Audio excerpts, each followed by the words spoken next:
Hello and welcome to part 6 of half bath to full bath conversion.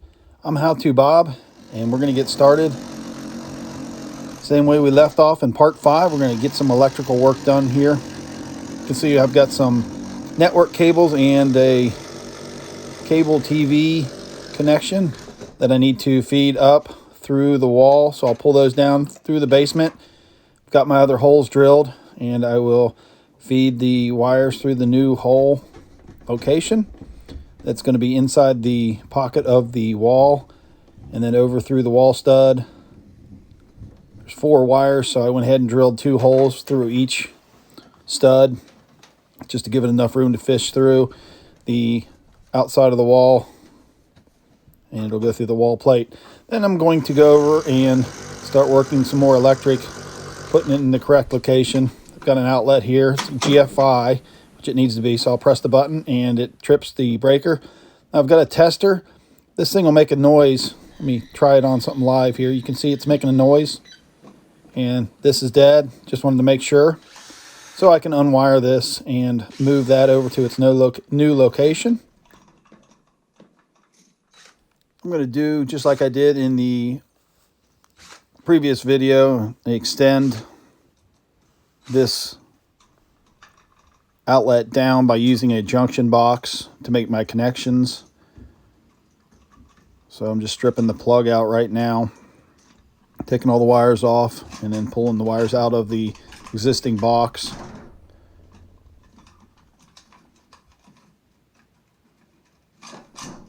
And then I want to mark where my new location for my new box is, so I'll make it level with the switch box that's going to be right down the wall from it, so it'll look nice and even, and then I can nail my new outlet box in place, and then I can pull my wires up into the ceiling cavity and then fish them down through the new hole that I drilled. And you can see the one wire is pretty long. It'll reach all the way down into the box. It's the other one that I'm going to have to extend down by using a little pigtail of a wire and a junction box. One's just not long enough, but I can feed the one into the box at the new location, and I'll strip the wires, cut them back nice and even. Then I can strip all of the wires back inside the junction box and begin to twist them together, white to white. Put a wire nut on it, black to black, twist it together, put a wire nut on it, and then the ground. Get those all twisted together. And I can cut this one a little bit shorter, keep them even, and I'll put a wire nut on that. And then I can tuck all of my wires in and screw my junction box in the center of the wall pocket. Once I get that screwed into place, I'll put a blank cover over top, and I'll feed my extension piece down into the new outlet box along with the other wire that was long enough, and I'll strip off the outer insulation, pull that off. This one's going to be a pretty simple hookup. I'll just twist my ground wires together. Now I've got to add an extra one. The extra piece of ground wire is going to go to the outlet, so I'll twist that all together, and I'll have one piece left over, and that's going to go to my outlet. So I'll put my wire nut on there. I've got all my other wires stripped, so it's just a matter of putting them into the outlet. Now once I get my ground wire connected, I'm going to use the plug-in feature on the back of this outlet, so I'll go ahead and tighten the screws up. They don't have to be super tight, but that just gives a little bit more room in the box and less chance of someone touching the screws if they open up the box. But all you have to do, strip back about 1 inch of wire, and there's a strip gauge on the outlet, and you simply push in the wires to the hole and it locks them into place. Now that I have my outlet all wired up, I can put it back in the box and continue moving over to the dual switches. One of these is for the kitchen and one is for the dining room. So I'm going to need to move 4 total wires up, and I've already drilled the holes for these in the last part. So it's just a matter of unwiring these switches and running the wire over and putting a junction box in with a extension piece or a pigtail to extend the wires down. So I'm going to strip this box down, take out the switches from this box here, and they're all wound together. So I'll use my electrical tool to get these taken apart. Now, to make this easier for me to remember which wire went to which switch, I marked the one with a K for kitchen and the other with a D for dining room. And that'll help me out when I rewire this, and I'll transfer those markings over to the extensions once I get to that point.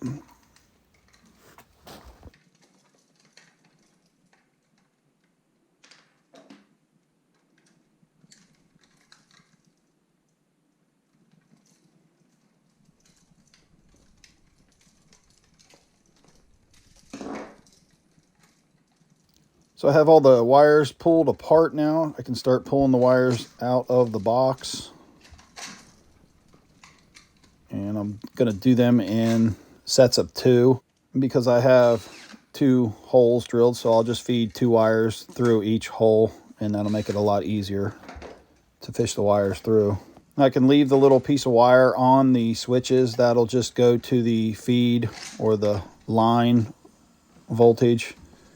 And this is where my new switch location is going to be. I'll pull it out about 3/8 of an inch or so to make up for the drywall. And then I'm going to just screw it into the sides here. There's no way I could get a nail or hammer in there, so I'll screw it in, 2 on the one side, and then I'll go ahead and screw in the other stud on the other side. So I've got my location. Now all I have to do is start pulling the wires up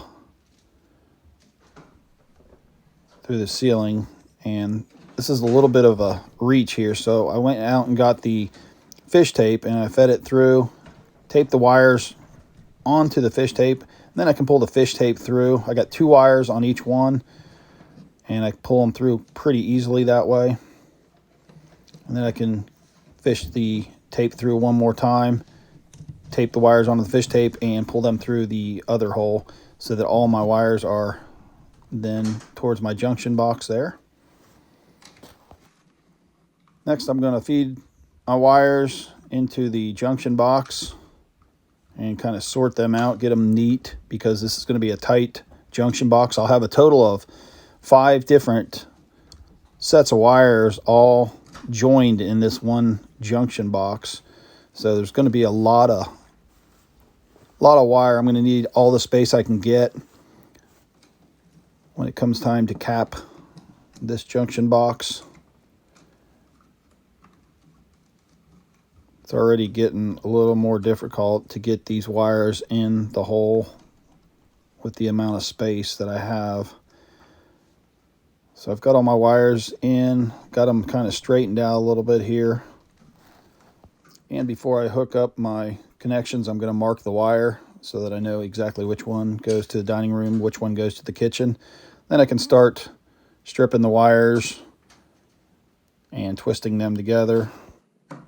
Again, this one's pretty simple. It's just connecting the white to the white, the black to the black, and the ground to the ground, making sure they're all twisted together. Not too much extra wire so that I can fit it in the junction box, and I'll keep the wires that I need marked for dining room and the one marked for kitchen so that I can keep track of which switch goes to which wire.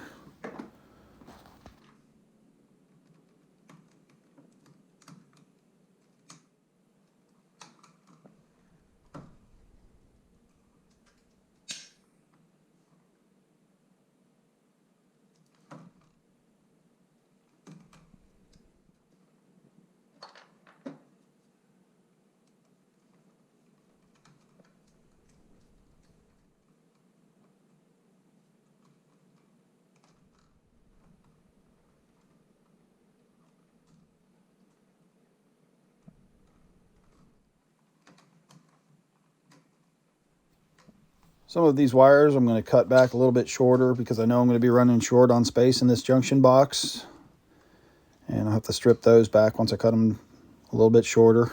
And I found that using a pair of pliers, after twisting wires for a little while, fingers get kind of cramped, so I just use a pair of pliers to twist the wires. Gets a nice tight twist on them, and then I can throw the wire nut on the ends.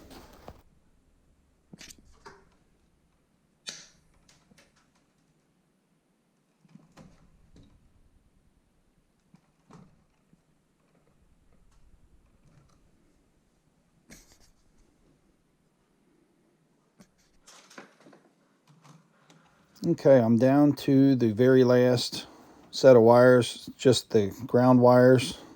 There's quite a few of them. I'm going to use a red wire nut for this one.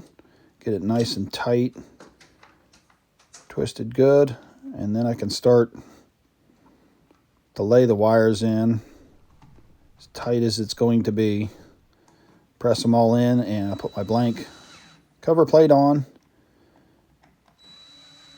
And I've got my junction box wired. Now all I have to do is go down to the switch box, and I'm going to find my wires that I marked at the top and mark them down at the bottom with a K for kitchen and a D for dining room. And then I can feed them into the box, and I'll know where I want those to go. I'm going to strip back this wire here, and since it's marked, I'll go ahead and wire it up right now. Strip these wires back, and I'll use the plug for that one. And the other side of that switch is going to go to the feed for the black.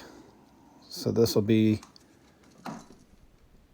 my wire for the dining room switch.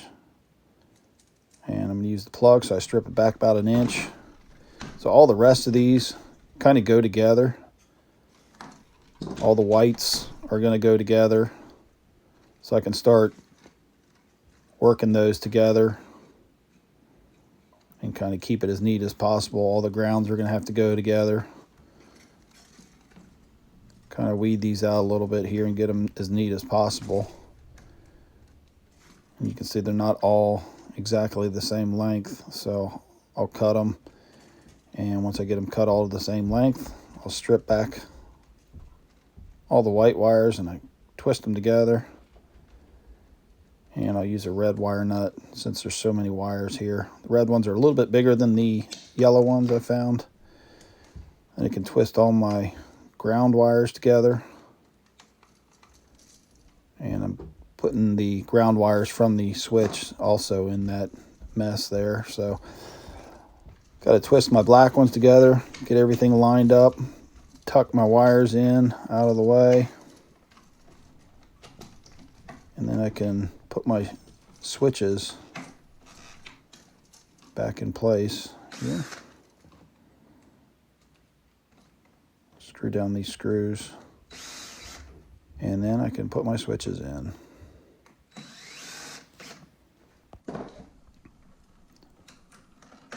So once I get these switches in place, that completes all of my electrical work for now, except I want to go through and clean some of this electric up. All the wires are a jumbled mess, so I've got these wire straps. I'll just put those around a couple wires and then screw them in just to keep all the wires nice and tidy, keep them centered in the stud pocket. And I'll go through each section and just keep all the wires nice and tidy, like a nice clean wiring job.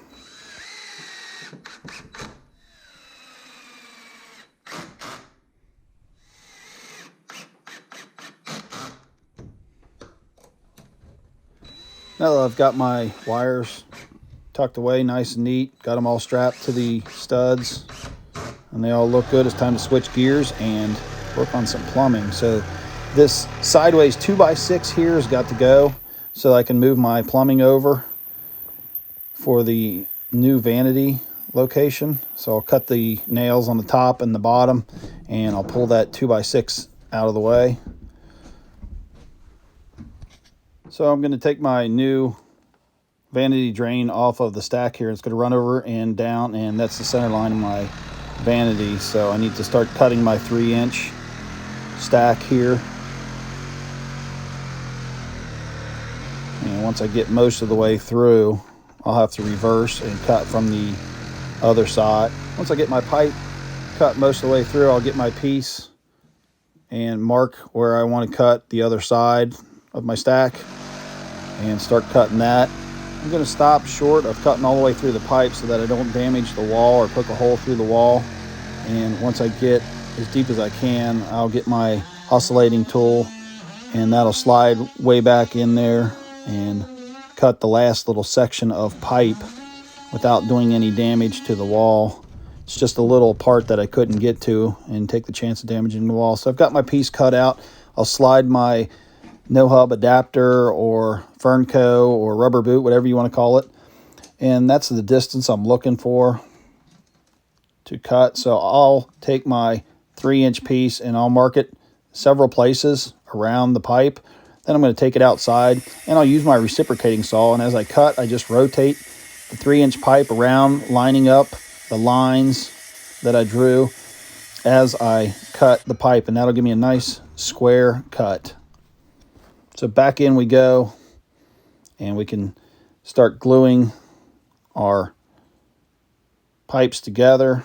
Put a little bit of glue on the inside, put a little bit of glue on the pipe, and then I can press the two together, give it a little twist, and hold it in place just for a few seconds until it sets up. And then I can do the other side. And I can also put some on the pipe that I'm going to be gluing it to. Make sure I get it all the way around the back as well. And once I get that ready to go, push the pipe over a little bit, slide my fitting in there, and it should line up perfectly. And I want to hold this into place just for a few seconds. And you may have noticed that I'm not using any cleaner or primer. The Fusion by Odie does not require any primer or cleaner, so it's real convenient. So I got my pipes set. I'm going to slide my rubber boot down, and then I can tighten that up. I want to make sure I tighten both sides real well and get them on there nice and tight. Go back and forth, make sure they're good. Now I have to drill a hole through my 2x6. I'll be passing a 1.5 inch PVC pipe through here to get over to my drain location. Might have been a little easier if I'd have done this while I had the pipe cut, but I'm stuck with what I have now. So I'll just go back and forth, and I'll get the hole through the 2x6. Then I can measure out for my pipe. About right there will be good. And I'll mark my PVC. And I've got this nice little ratcheting PVC cutter. It just cuts a nice, smooth, straight, square cut. And I can use my PVC glue, and I'll slide the piece through the hole, give it a little turn, and hold it in place for just a moment. And then I'm going to go with a 45 degree, and this is where it's going to end up. It's going to come out right where the center line of the drain is. I'm going to use a 45. It should be a 90, but I've got this vent pipe in the way, so I'll glue my 45 on there. I'll make sure that's straight in line with where I want to be. And then for now, I'm just going to put this pipe on, and I'll put my trap adapter on just to keep any of the gases from coming out. So I'm going to move over to the toilet, and it's going to be 12.5 inches from the stud wall. I got my toilet flange. I'll lay it out and mark the floor where I want it to land. And I'll get some water because I'm going to grind this tile, and it's going to make a mess. The water will help keep the dust down, and it'll lubricate my diamond blade as I go around the tile. And I'm going to go through the wonder board underneath the tile as well, because I got to get down to the subfloor so that I can cut a hole through for my new plumbing location. Once I get the outline cut, I can start chiseling away at the tile, and I'll pry up. Once I get a little piece off there, I'll pry it up with my little pry bar here, and that'll pull up all the wonder board, hopefully. And then I can clean out the area underneath and get down to the subfloor. I'll vacuum that up, and I'm down to the subfloor at this point. So all that's left to do is take my toilet flange and center it in the hole. And this is about where my pipe's going to go through. So I'll get it started with my hole saw, just to get a hole through the subfloor. A quick look down in the basement, and you can see where my new location is as compared to where I'm going to be coming from. So I'll go back up to the new bathroom and use my jigsaw to cut out the hole to the size that I need for the pipe. Clean up the area a little bit from all the sawdust, and I can put my flange in the hole. And I want to rotate it so that at the 12.5, that's where my mounting bolts are going to be. So I want to make sure that the flange is in that position. Then I can screw my flange to the subfloor. And I want it to be about level with the tile that's going to stay. That'll give me the correct height for the wax ring. My plans are to cut the pipe right about here and run a pipe over to my new flange. So I have to go back up and loosen the old flange from the floor. So I'll take my cap off and save that for the new flange, and then unscrew the old flange from the subfloor. Looks like there's 3 or 4 screws holding it down. Then I can come down and cut my pipe in about the location that I was looking to put my fitting. Once I get that cut, I can just slide this piece up out of the way, and you can see it's going to aim towards the new location.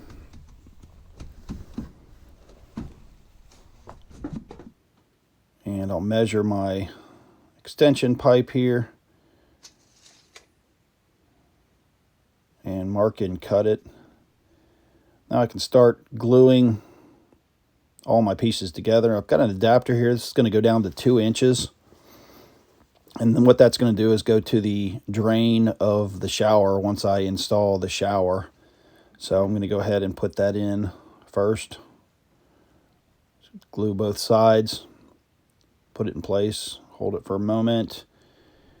And then I can continue gluing all the other fittings together. Put a little glue on the inside of the hub,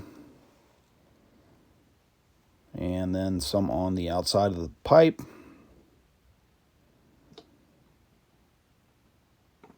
And slide them together. Give it a little twist and hold it in place for a moment. So that's my setup. So I can start gluing another piece here that I have to use. I'm going to lower, it's going to be a drop coming right off the flange of about 10 inches. So I'm going to put that together first so that I can have all my pieces ready when the last piece is ready to go in. So I'll glue my fitting together here and rotate it up to where I want it to go, and I want to have a drop in this. And I've got that set up with the piece that I'm getting ready to put in. And I just put some glue on my flange, put some glue on my pieces that I already have put together, and then they'll all snap together, and I'll have a small fall for my toilet drain here, and everything will be hooked up. Snap it together, push it into place, and let it set up. And that's it for half bath to full bath conversion part 6. Check back to see what we do next in part 7. I'm How To Bob. Thanks for watching.